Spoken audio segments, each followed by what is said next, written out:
So, yan, sa iba't ibang dako po ng mundong ito. Nasa bandang Asia ang marami sa ating mga listeners at ilang mga kapatiran ay nakikinig sa atin sa bandang US at Canada. And who knows, sa mga recorded video ng ating lessons ay kung saan makakarating ang aralin po na ito. So nagpapasalamat nga po tayo sa Panginoon sa ganitong technology na pinagkaloob po sa atin.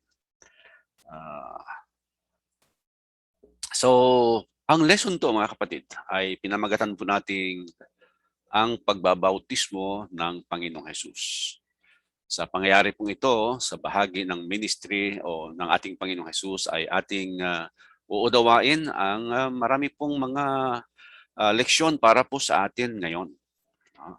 Anong kahalagahan nito ang pagpapabautismo ng Panginoong Hesus? Anong kahalagahan ng mga ginawa niya at ng mga pangyayari nung siya ay nabautismuhan? Maunawaan po natin anong uri ng bautismo tinanggap niya at kung paano siya binautismuhan at sa anong paraan ang pagbabautismo at marami pa pong iba. So, nang nakaraan, pagbabalik-aral lamang po natin, ating napag-aralan ang patungkol sa kapanganakan ng Panginoong Hesus. Na siya ay ipinagbuntis ng isang birhen na si Maria at siya ay pinanganak sa Bethlehem sa isang sabsaban dahil ang mga kwartong paupahan noon ay mga puno na. No? At siya ay pinanganak na hari ng mga hari ayon sa mga pastor na pinagsabihan ng anghel at siya ay dinalaw ng mga pantas noong malaki-laki na siya. Ayan. Hindi noong baby pa siya. Pag-aralan natin yan. At katulad ng kaugalian ng mga Hudyo, siya ay dinala sa templo at sa ikawalong araw, siya ay naghandog ang kanyang mga magulang ayon sa kautusan ng Panginoon sa lumang tipan. At pagkatapos noon ay tumira po sila ng Nazareth upang may sa katuparan ang sinasabi ng kasulatan na siya ay tatawaging Nazareno. At pinag-aralan din natin ang kanya pong kabataan. Siya dinalaw nga ng mga pantas nung siya ay mga humigit kumulang mga 2 taon. Hindi po katulad ng ating nakikita sa mga larawan, nasa bilin pa ang Panginoong Hesus nung siya dalawin ng mga pantas. At hindi nga po mga 3 kings at hindi po mga 3 hari at hindi mga pantas ang tawag po ng Biblia doon po sa mga dumalaw sa kanya. At hindi nga rin natin mabasa na sila ay 3. Yung mga regalo nila ay 3 lamang pero mahirap pong mag-conclude na 3 lamang ang dumalaw sa kanya. At nung siya ay maging mga 12 years old ay sumama siya sa kanyang mga magulang doon sa Jerusalem sa kapistahan po ng mga Hudyo na tinatawag pong Paskwa o Passover. At sa kanila pong pag-uwi, buong akala ng kanyang mga magulang kasama nila ang Panginoong Hesus, hindi po pala. No? Siya pala ay nagpaiwan doon sa templo at doon ay nakikipagtalastasan sa mga guro. No? At namanghanga ang mga taong nakapakinig sa Panginoong Hesus sa kanila pong mga naririnig mula po sa Kanya na karunungan. At lumaki ang Panginoong Hesus sa karunungan, sa pangangatawan at nagbibigay lugod sa Diyos at sa mga tao. Ito po ang record na mayroon tayo hanggang sa siya ay maging 12 years old. Subalit pagkatapos po noon, mga kapatid, ay wala na po tayong mabasang information patungkol sa kanya. No? So masasabi natin between 12 to 30 years old ay wala pong record ang Biblia. No? Kaya wala po tayong masabi din naman kung ano po ang nangyari sa buhay niya. Ating pong haka-haka ay nabuhay po siya ng normal. No?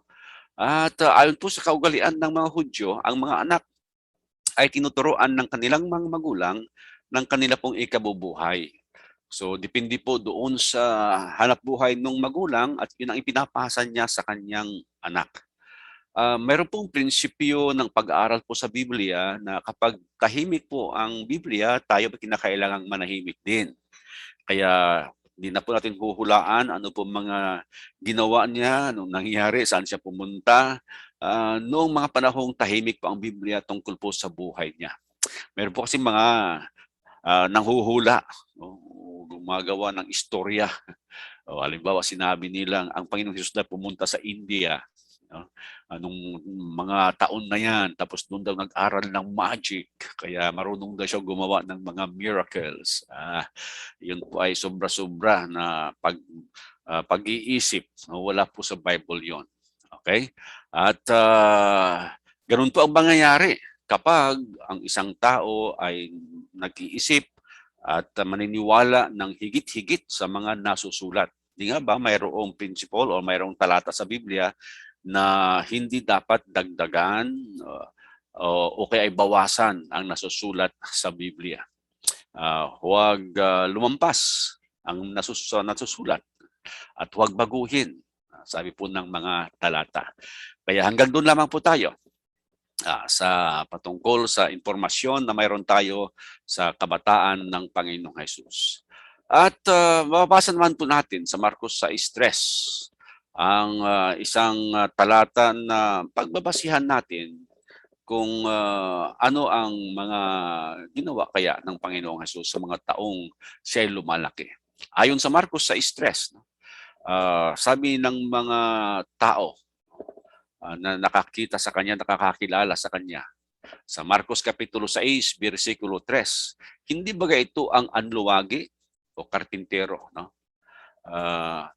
Ang anak ni Maria at kapatid ni Santiago at ni Jose at ni Judas at ni Simon, at hindi baga nangaririto sa atin ang kanyang mga kapatid na babae at siya'y kinatitisuran nila?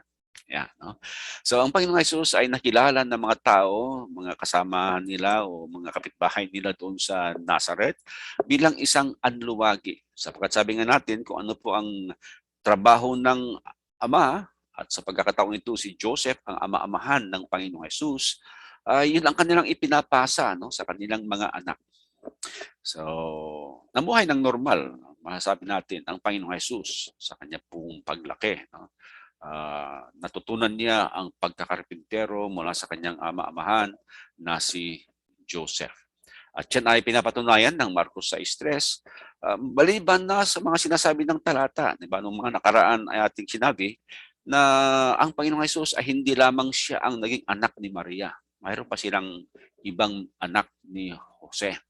Kasi pagkatapos nga na maipanganak si ang Panginoong Hesus bilang panganay ni Maria, namuhay ng normal na mag-asawa si Maria at saka si Jose at nagkaroon pa ng maraming mga anak. Kaya nga tinawag siyang panganay.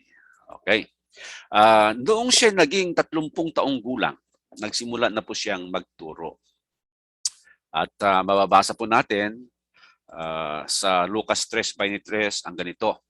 At si Jesus din na magpasimula siyang magturo ay may gulang na 30 taon na anak ayon sa sinasapantahay anak ni Jose ni Eli.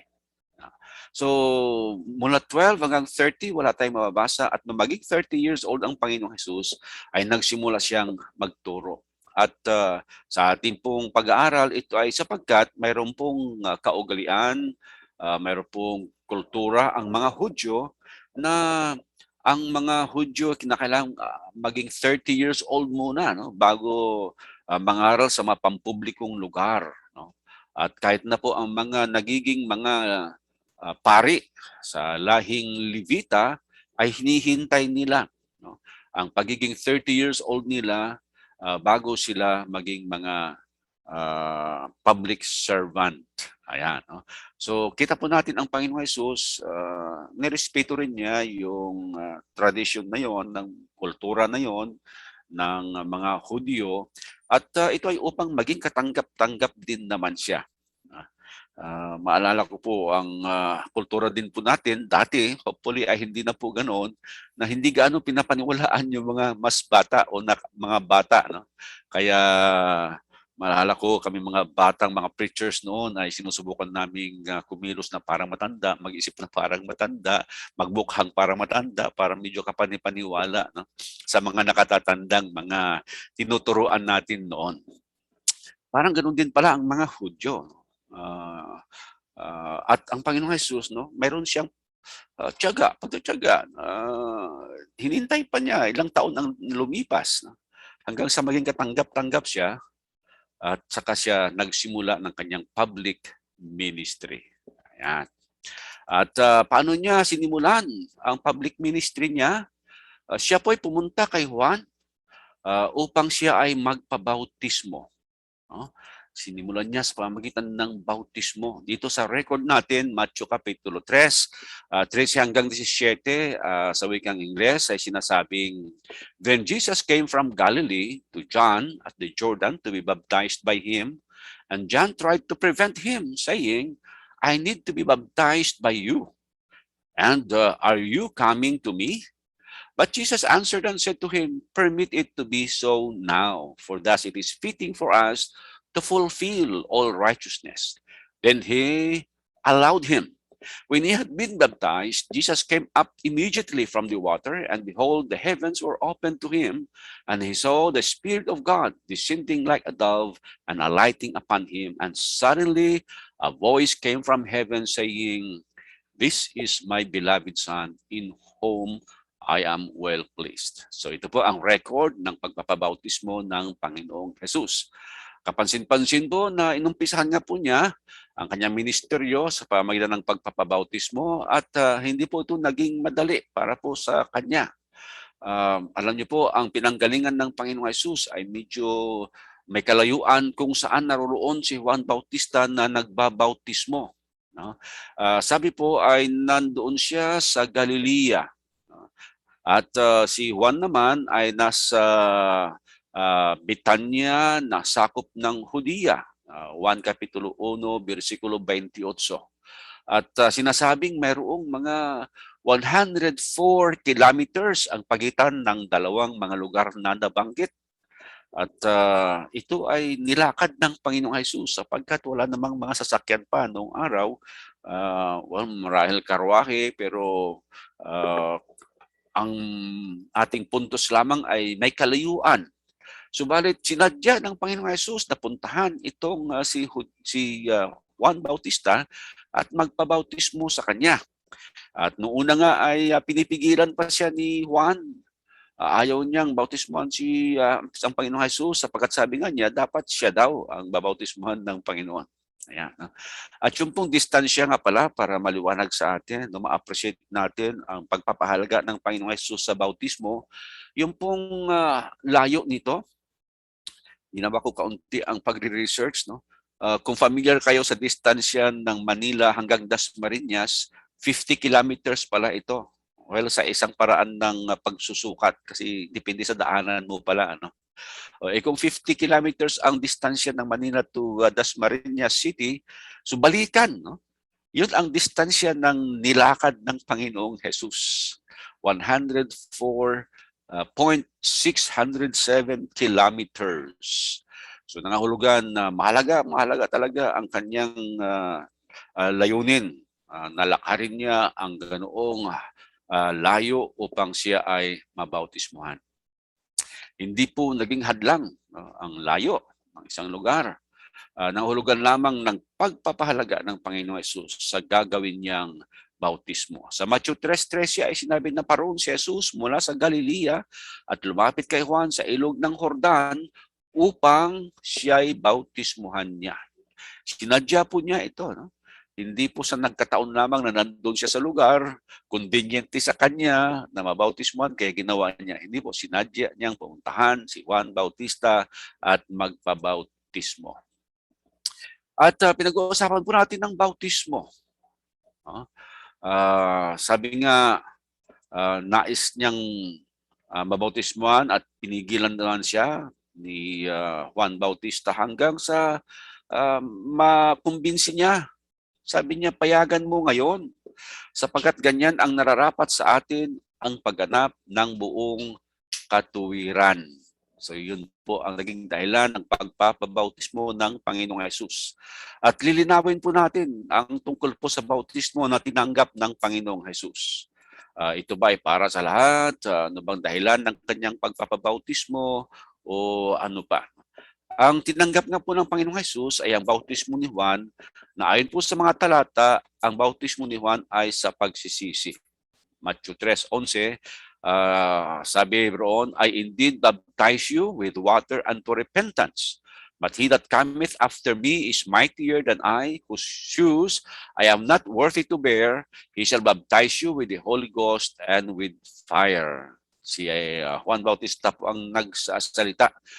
Binabautisman ko kayo sa tubig tungo sa pagsisisi, sabi niya, no? At may karagdagang talata sa Gawa 19:4, yung mga nangabautismuhan doon sa Ephesus. Ang sabi, sinabi ni Pablo, nagbabautismo si Juan ng bautismo ng pagsisisi na sinasabi sa bayan na sila ay magsisampalataya sa darating sa hulihan niya sa mga bagay kay Jesus. Kumbaga, sinasabi po ni Juan Bautista na siya yung tagapaghanda lamang ng daanan o ng daan ng darating na walang iba kundi ang Panginoong Jesus. Kaya yung kanyang pagpapabautismo o pagbabautismo ay sa pagsisisi, in preparation, sa paghahanda sa pagdating ng Panginoong Jesus. At nabanggit nga na ang kanyang bautismo ay sa ikapagsisisi. Kaya lamang po ang Panginoong Jesus ay wala naman pong kasalanan na dapat niyang pagsisihan. Kaya masasabi po natin nakakaiba ang layunin ng bautismong tinanggap niya doon sa layunin ng bautismo ni Juan Bautista.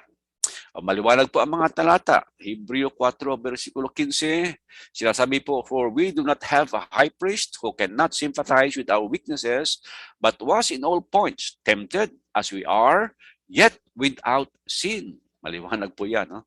Bagaman siya tinukso sa lahat ng pamaraan na katulad natin, subalit wala siyang kasalanan. So wala siyang pagsisisihan na katulad ng dahilan o layunin ng bautismo ni Juan. Unang Pedro 2:22, sabi ni Apostol Pedro na siya ay hindi nagkasala o kinasumpungan man ng daya ang kanyang bibig. So hindi po para sa kanya ang bautismo sa pagsisisi. Sa halip, sabi nga niya ay ito'y pagganap ng buong katuwiran.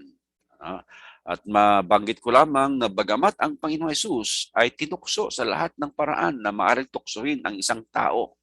At alam niyo po, ang mga tuksong dumarating sa atin, yung tinatawag na masamang pitan ng mata, masamang pitan ng laman, at kapalaluan sa buhay, lahat ng ito ay ginawa ng dyablo, tinukso sa ganitong mga pamamaraan ang Panginoong Hesus, subalit hindi po siya nagpatinag, hindi po siya nagpatukso. Okay? Kaya wala nga po siyang kasalanan at halimbawa po siya na maaring magawa ng isang tao ang hindi magpatukso.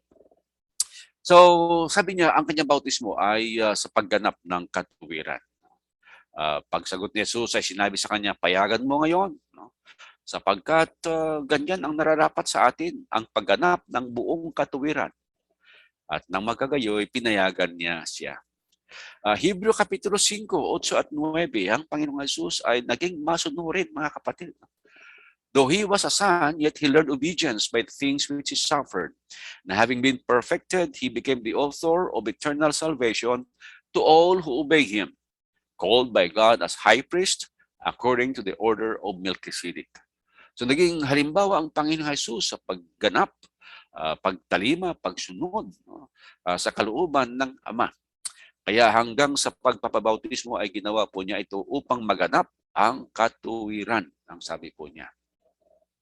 At maging halimbawa po nga siya ng mga taong gustong sumunod sa Panginoong Diyos, na kanila pong sundin ang lahat ng ipinag-utos ng Panginoong Diyos na nasusulat sa Biblia at hindi pong ang pagsuway. Ang mga totoong nagmamahal sa Panginoong Hesus, Panginoong Diyos, ay sumusunod at ginagaya ang Panginoong Hesus sa kanyang pagiging masunurin. Ngayon po may tanong natin, paano kaya binautismuhan ang Panginoong Jesus? Actually, hindi na sana ito katanungan. No? Kasi sa isang salita, katulad ng salitang bautismo, ay alam na po natin kung papaano. No? Di nga ba sabi, ang bawat salita ay mayroong katuturan. No? Pero para po sa ating mga nagsasaliksik na mga tagapakinig, tatalakayin lamang po natin. Kaya ang tanong natin ay, siya kaya ay winisikan, binuhusan, o inilubog? Ayan. No? Kasi ito yung ayon sa pagkakaunawa ng marami, ay pwede kang mamili alin ang gusto mong gawin na bautismo. Bagamat ang word na bautismo mismo ay walang pagpipilian sana, isa lang ang kahulugan niyan. Okay? Matthew 3:16 ang sabi, at nang mabautismuhan si Jesus, pagdakay umahon sa tubig at narito, nangabuksan sa kanya ang mga langit at nakita niyang Espiritu ng Diyos na bumababang tulad sa isang kalapati at lumalapag sa kanya. Sa talatang ito'y mabibigyan na po tayo ng idea paano po siya nabautismuhan. No?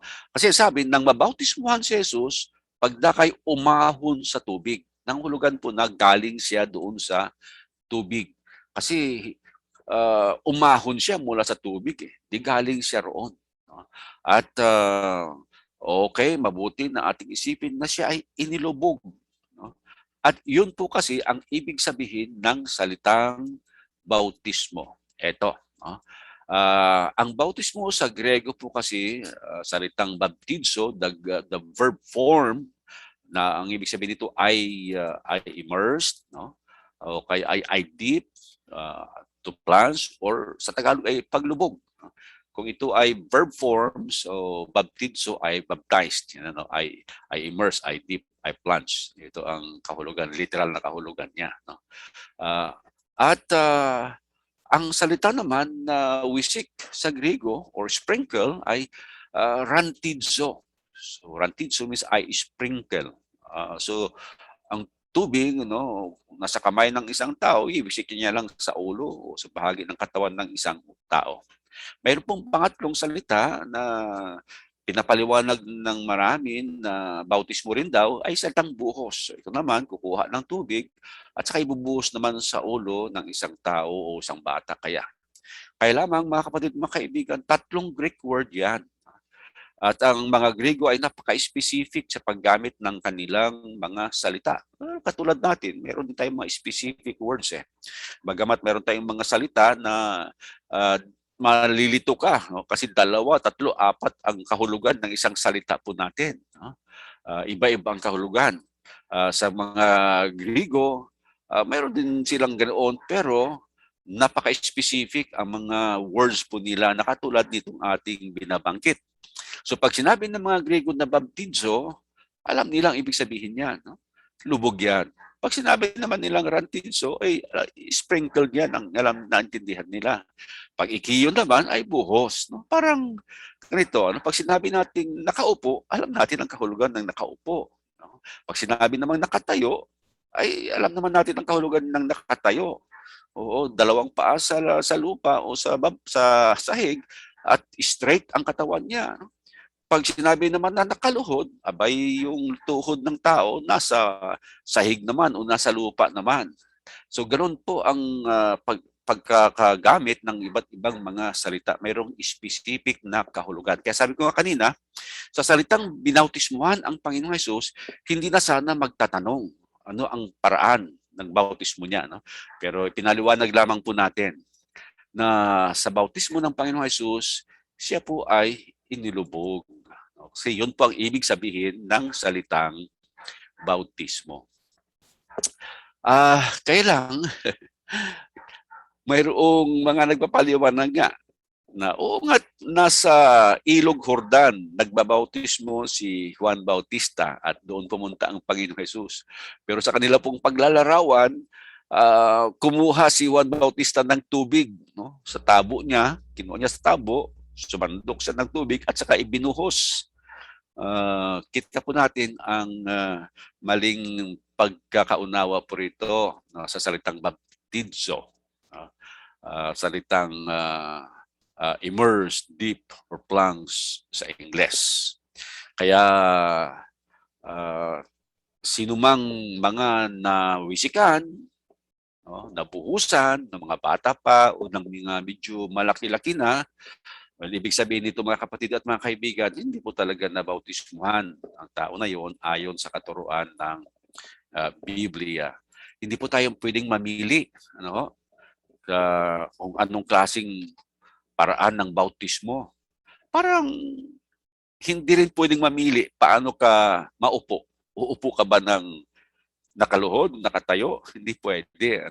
Kasi iba na ang kahulugan ng salitang tayo at saka luhod doon sa salitang upo. So ganoon din po ang ibig nating sabihin sa salitang bautismo. Isa lamang ang kahulugan po noon. Hindi ka pwedeng ilubog na pamamagitan ng buhos at saka ng wisik. Okay? Sana po maliwanag po yun. Ngayon, ano naman ang maunawaan nga po natin doon sa dahilan ng kanya pong pagpapabautismo? Ang bautismo po kasi na ipinag-utos ng Panginoon sa mga alagad niya o maging alagad niya ay mayroong tamang dahilan. Mayroon pong mga nilulubog sa maling dahilan. Oo. Maliban na sa ang mga naglubog sa kanila ay kabilang sa relihiyon o sa iglesyang hindi sinimulan ng Panginoong Hesus, hindi itinayo ng Panginoong Hesus, ang kanila pong katuruan tungkol sa bautismo ay naiiba pa ang dahilan. Kaya ito po sa ating presentation ay meron tayong babanggiting ilang mga dahilan ng pagpapabautismo. Ito po ang mga dahilan, tamang dahilan ng pagpapabautismo. Ito po ay sa mga gustong maging masunurin tungo sa kanilang kaligtasan. No? Hindi po ito yung tinanggap ng Panginoong Hesus. Yung kanyang bautismo, alam natin na sa pagganap ng katuwiran, sabi niya. Ang sa atin naman, sa mga gustong maging Kristiyano, maligtas, maging gustong alagad, ito yung mga dahilan. Number one, tungo ito sa kaligtasan natin. Diba? Mark 16:16, who believes and is baptized shall be saved. So ang bautismo ay sa kaliligtas. Ayan, marami pang mga talata, 1 Pedro 3:21, Acts 2:41 and verse 47. Pangalawa, ito ay ang kapanganakan na muli. John chapter 3, verses 3 to 5, except a man be born of water and the Spirit, he cannot enter the kingdom of God. Sabi ng Panginoong Jesus kay Nicodemo. At ang kapanganakan na muli ay pinaliwanag niya, it must be in water and Spirit, na ito nga itumutukoy sa bautismo.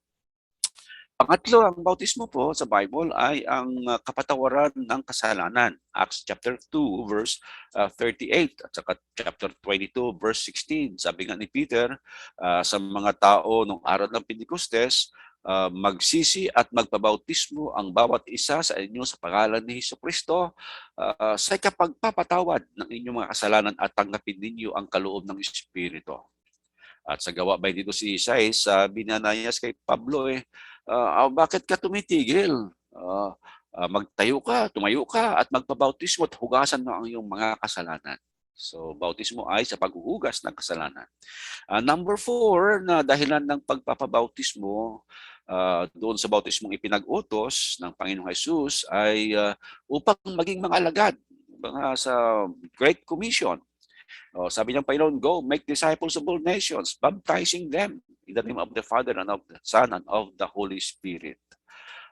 Panglima, ito yung paraan na ibibihis ng tao ang Panginoong Hesus. Galatia 3:26. O ito yung paraan ng pagtanggap sa Panginoong Hesus. Kasi kapag binihis mo siya, nasa iyo ang Panginoon, tinanggap mo ang Panginoon. O ang denominational world ay turo ng turo, sabi na tanggapin mo ang Panginoong Hesus sa iyong puso. Hindi naman nila sinasabi paano ang pagtanggap. Basta lang, maniwala ka lang, tanggapin mo, gano'n. No? Pero maliwanag po ang talata, Galatia 3:27, tayong mga nangabautismuhan ay ibinihis si Kristo. Sa mga tinanggap si Jesucristo nang tayo ay nabautismuhan. So yan ang isa sa mga dahilan bakit kailangan magpabautismo ang isang tao. Number 6, it is the answer of good conscience towards God. Tungo sa mabuting budhi, unang Pedro 3:21, ang bautismo na tatanggapin ng isang tao. At dito po sa bautismong ito ay tatanggapin ang kaloob ng Espiritu Santo. Yung ating pong sinipi kanina, nagawa 2:38.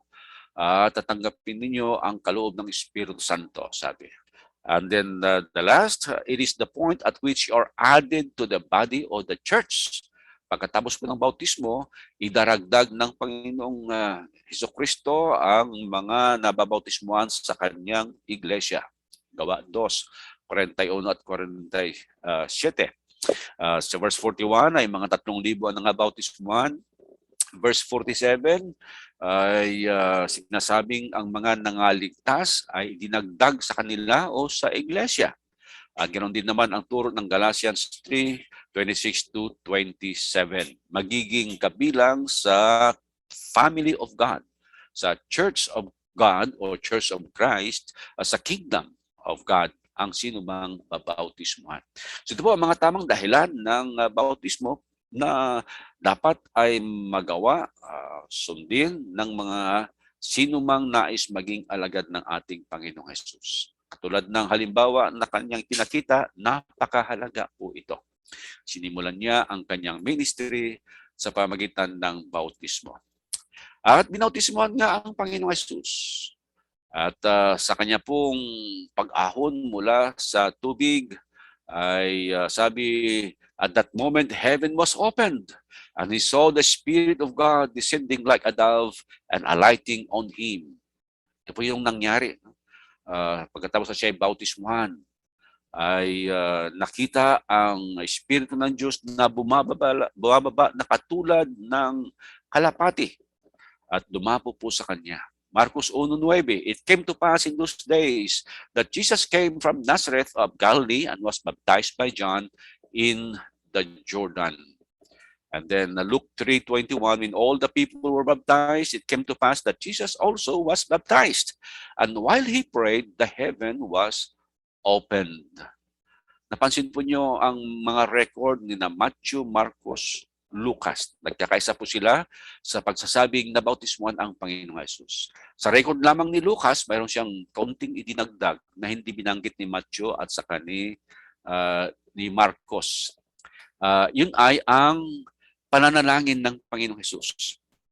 Pagkatapos na siya nabautismuhan, nanalangin po pala siya at doon nagbukas ang langit.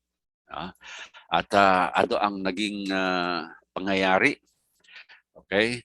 Ang pananalangin ng Panginoong Hesus ay hindi po nabanggit sa ibang mga record. Tanging si Lucas ang bumanggit po nito.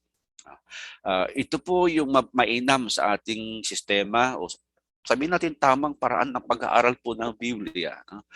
Hindi po tayo nag-i-stick sa isa lamang na aklat o isa lamang na kapitulo o isa lamang na bersikulo. Ang pag-aaral po ng aklat ay ating sinasaliksik ang lahat-lahat na may kinalaman sa isang paksa. O inaalam po natin ang lahat ng mga bagay na may kinalaman sa isang paksa. Halimbawa, ang bautismo ng Panginoong Hesus o ang nangyari pagkatapos na nabautismuhan siya. Kung ang binasa natin ay kay Matthew at kay Marcos lamang na aklat, ay hindi natin nalaman na siya pala ay nanalangin. Kasi si Lucas lamang ang nagsulat na siya ay nanalangin pagkatapos ng kanyang bautismo. At sa panalangin na ito ng Panginoong Hesus, maraming mga principle din na ating mauunawaan. So sinasabi natin, isaalang-alang lahat ng talata na may kinalaman sa isang paksa. Hindi po pwede na mayroon tayong favorite verse na yun lamang ang gusto nating paniwalaan at hindi na po yung iba. Halimbawa sa ating kaligtasan, mayroong iba na pag pinag-uusapan ng kaligtasan, ang alam lamang nila ay John 3:16. Kung saan na sinasabi, and he who believes in him shall not perish but will have an everlasting life. Tapos sasabihin nila, ako naman ay naniniwala sa kanya. Sa mga tweet ay meron na akong buhay na walang hanggan. Ayan. Without understanding what the verse really meant. Na kapag binasa mo ang John 3:16 at basahin mo rin ang verse 36, yung palang pananampalataya na sinasabi doon sa John 3:16, ayun pala yung pagtalima katulad ng sinasabi ng verse 36. Opo. At ito ay in harmony with all other verses teaching about salvation or about remission of sin. Tulad ng Mark 16:16, Acts 2:38, na kailangan pala ang baptism sa ikapagpapatawad ng kasalanan at sa ikaliligtas. At hindi lamang yung manampalataya o per se, no, na nasa isip lamang. Ganoon. So, sabi natin, ang pag-aaral ay isalang-alang na rin lahat ng mga talata. Kaya nga, naunawaan natin na sa kaligtasan ng isang tao, meron palang dalawang bahagi, ang biyaya na galing sa Diyos at ang pananampalataya na bahagi ng tao. Ephesians chapter 2 verse 8 and 9. At ating mapag-alaman na ang tao ay kinakailangang sasampalataya at sa pagsampalataya niya handa siyang magsisi ng kanyang mga kasalanan at ipapahayag niya ang kanyang pananampalataya at tuluyan siyang mabautismuhan. At maraming mga talata po ito na isa ang tinuturo patungkol sa kaligtasan. So lahat-lahat ng yan ay paniniwalaan natin at isa sa gawa natin. Okay? Ganon din sa ibang mga paksa, mga kapatid. Ganon po ang magandang prinsipyo o tamang prinsipyo ng pag-aaral ng Biblia. Okay, sa ating pong pagpapatuloy, ano kaya ang posisyon ng Panginoong Jesus nung siya po ay nagdasal? Siya kaya nakaluhod, nakatayo, nakapatirapa, o nakayuko? Well, mahalaga po ito na ating tanungin kasi alam nyo, mayroong mga nagtuturo na bawal ang manalangin na nakatayo, bawal ang manalangin na kung ganito, ganoon. Kasi ang mababasa daw sa Biblia, sabi ng Panginoong Jesus ay huwag tumayo. At ang teksto po nila ay Matthew 6:5. Kung mababasa natin ang Matthew 6:5, ang sabi, "And when you pray, you shall not be like the hypocrites, for they love to pray standing in the synagogues and on the corners of the streets, and that they may be seen by men. Surely I say to you, they have their reward." Nabasa nila ito, nakatulad wagayahin daw mga Fariseo, mga mapagpaibabaw na nakatayo sa kanilang mga sinaguga, sa kanilang mga pananalangin, at sa mga kanto-kanto ng mga kalye. Yung nga bang nakatayo na pananalangin ang ipinagbabawal o ano? So alating pong alamin, no? Sa Bible, mga kapatid, marami pong posisyon ng pagdarasal. Mismo nga ang Panginoong Jesus, meron siyang salaysay or parable. No, hindi ito parable. Isang kasaysayan ang kanyang, isang pangyayari ang kanyang sinalaysay, no? Sa Lucas Kapitulo 18, na mayroong dalawang taong pumasok sa templo, mayroong isa na nanalangin na nagsasabing, "Salamat Diyos, hindi ako katulad noon." Tinutukoy niya yung publican. Yung publican naman, well, parehas silang nakatayo, no? Pero yung publican ay hindi makatingin sa itaas. Sa halip ay dinadagukan ang kanyang dibdib na sinasabi niyang siya ay patawarin ng isang makasalanan, no? Kaya maunawaan natin na walang kinalaman yung kanilang posisyon sa pagpapatawad ng Diyos sa kanilang kasalanan. Sa halip, ang mahalaga doon yung kanilang attitude, yung kanilang nararamdaman habang sila ay nananalangin. Nasa Bible po ito ang iba't ibang mga posisyon ng pananalangin. Meron po nakaupo, meron po nakatayo lamang, meron nga po naglalakad na nalangin, meron nakayuko, ano bang tawag natin dito? Bowing, okay? Bow, so nakaluhod siya, tapos yung mukha niya ay nasa lupa. Mayroon namang nakataas ang mga kamay, no? At mayroon nga nakaluhod din. Tapos mayroong nakapatirapa. Patirapa ba ang tawag natin dito? Lying down na eh. Nakahiga siya, pero ang mukha niya ay nasa lupa o nasa sahig. Kaya masasabi natin, hindi yung posisyon ang mahalaga sa ating pananalangin. Ang pinagbabawal ng Panginoong Hesukristo sa Matthew 5 ay yung pong motibo, no? Yung dahilan bakit nakatayo sa sinaguga at nasa mga kanto-kanto ang mga Hudyo na nanalangin. Ang kanila pong purpose ay upang makita ng mga tao. So yun po ang masama. Yun po ang pinagbabawal ng Panginoon, no? Yung yung purpose mo, yung motibo mo. So, anumang uri ng anumang posisyon ang gagawin mo sa iyong pananalangin, kung ang dahilan mo ay magpakitang tao, ay mali po yun. Yan.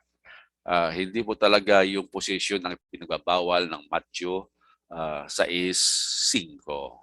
Okay? Sarap yung maliwanag yan.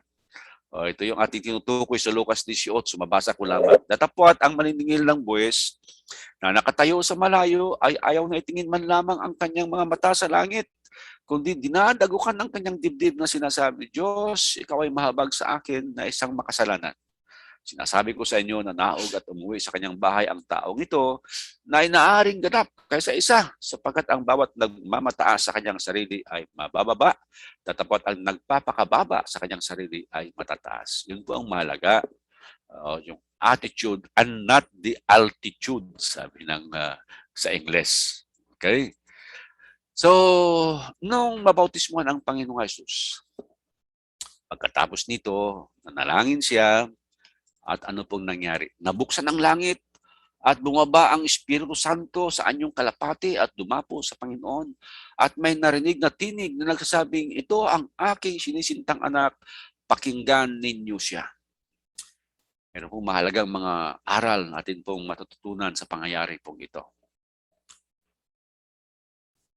Dito po ay ang katuruan ng Biblia tungkol sa pagka-Diyos.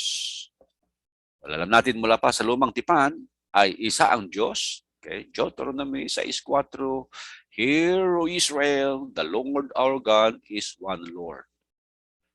Tinuturo din naman na sa Panginoong Jesus, nananahan ang pagka-Diyos. Colosas 2:9. Sapagkat sa Kanya ay nananahan ang buong kapuspusan ng pagka-Diyos sa kahayagan ayon sa laman. Sa King James Version ay sinasabi, For in Him dwelleth all the fullness of the Godhead bodily. O nga po, mayroong isang Diyos, tinuturo ng Biblia mula pa sa lumang tipan, aklat ng Genesis hanggang sa Apokalipsis, yan po ang ating maunawaan. At sa isang Diyos na ito, ay nananahan sa Panginoong Jesus na nasa laman. Kaya nung siya ay nabautismuhan, maunawaan natin yung tatlong persona ng pagka-Diyos. Bakit po? Ang Panginoong Jesus ay kasama ni Juan Bautista. Okay, nasa tubig sila. At siya ngayong nanalangin at paahon mula sa tubig. At sabi ay dumating ang Espiritu Santo na bumababa tulad ng isang kalapate. So ang Panginoong Jesus nariyan, kasama ni Juan Bautista, at mayroong galing sa itaas na parang kalapati na bumababa, at ang sabi ng Biblia ay Espiritu Santo yon. At pagkatapos, nabuksan ang langit at mayroong tinig na narinig mula sa langit, at ang sinasabi niya ay, ito ang aking sinisintang anak. So kung sinasabi niyang anak niya ang Panginoong Jesus, sinisintang anak, sabi niya, siya makatuwid ang Ama. So tatlo po ang characters na ating maunawaan sa mga pangyayari. Ang Ama, ang Anak, ang Espiritu Santo, at ito mga kapatid ang tinatawag na Diyos ng Biblia. Ang iba ay naayawan po nila yung salitang Trinity. Sa kadahilanan na hindi nga pumabasa na nga naman yung salitang Trinity. Pero po yung konsepto ng Trinidad na mayroong tatlong personalidad ang pagka-Diyos ay itinuturo ng banal na aklat. Marami po tayong mga talata. Ang ilan lamang ay ito. Matthew 28:19, dahil dito, magsiyaon nga kayo at gawin ninyong mga alagad ng lahat ng mga bansa na sila'y bautismuhan sa pangalan ng Ama at ng Anak at ng Espiritu Santo. Sa grammatical construction po ng talata, maunawa natin na iba yung Ama, iba yung Anak, iba yung Espiritu Santo. Hindi po pwedeng pagsama-sama yan at isa lamang yan, na isang personalidad lamang yan. Kasi ang katuruan ng iba ay yung Ama, siya na rin yung Anak, siya na rin yung Espiritu Santo. Dito po sa sinabi ng Panginoong Hesus sa kanyang pag-uutos sa Great Commission, maunawa natin iba yung Ama, iba yung Anak, iba yung Espiritu Santo. O ganoon din, ang maunawa natin sa John 14:26, datapwat ang mang-aaliw, at ang Panginoong Hesus ang nagsasalita, datapwat ang mang-aaliw sa mga bagay ang Espiritu Santo na susuguin ng Ama sa aking pangalan. Ang Panginoong Hesus ang nagsasalita, no? So mayroon siyang tinutukoy na mang-aaliw ang Espiritu Santo, susuguin siya ng Ama, ng kanyang Ama. No? Siya ang magtuturo sa inyo ng lahat ng mga bagay at magpapaalaala ng lahat na sa inyo ang aking sinabi. Liwanag po yan. At sa mga sulat ni Apostol Pablo, ay ganun din ang tinuturo niya, katulad ng nasa 2 Korinto 13:14, ang biyaya ng Panginoong Hesukristo, at ang pag-ibig ng Diyos, at ang pakikipisan ng Espiritu Santo ay sumainyo nawang lahat. Kung iisa lamang yan, bakit niya pinag-iwa-hiwalay pa? Okay? So, ang pagka-Diyos ay maunawaan natin doon po sa panahong nabautismo ng Panginoong Hesus. Mayroong kalapating bumaba na yun ang katulad ng kalapati na ng Espiritu Santo, at mayroong tinig na nanggaling sa Ama. So mga kapatid at mga kaibigan, ito po ang ating pag-aaral sa bahagi ng buhay ng Panginoong Hesus na siya ay nabautismuhan. At nawa nga po, yung mga prinsipyong ating napag-aralan ay naging maliwanag po sa ating lahat. Ang kanya pong bautismo ay sa pagganap ng katuwiran, kakaiba po sa layunin ng bautismo ni Juan para sa mga taong may kasalanan. At sa atin din naman na mga gusto magpabautismo at maging mga alagad ng Panginoon Sus ay mayroong karampatang dahilan at hindi katulad ng sa kanya. Napag-aralan natin na yung bautismong tinanggap niya ay paglubog. Kasi nga, kung tutuusin, ang wisik at saka ang buhos ay hindi talaga bautismo. Hindi kasi paglubog eh. Oo. At sa bautismo, naunawaan natin, no, na mayroong Ama, Anak at Espiritu Santo ang pagka-Diyos. So ito po ang ating aralin ngayong pong araw na ito, mga kaibigan at mga kapatid. At ating dalangin, naging malinaw po ito sa lahat, no? At makatulong po sa atin dito sa ating pagsasaliksik tungkol sa buhay at ministeryo ng ating Panginoong Hesus. At huwag nawa tayong maging mga tagapakinig lamang ng kanyang mga salita, kundi mga tagasunod. Pagpalain tayo ng Panginoon.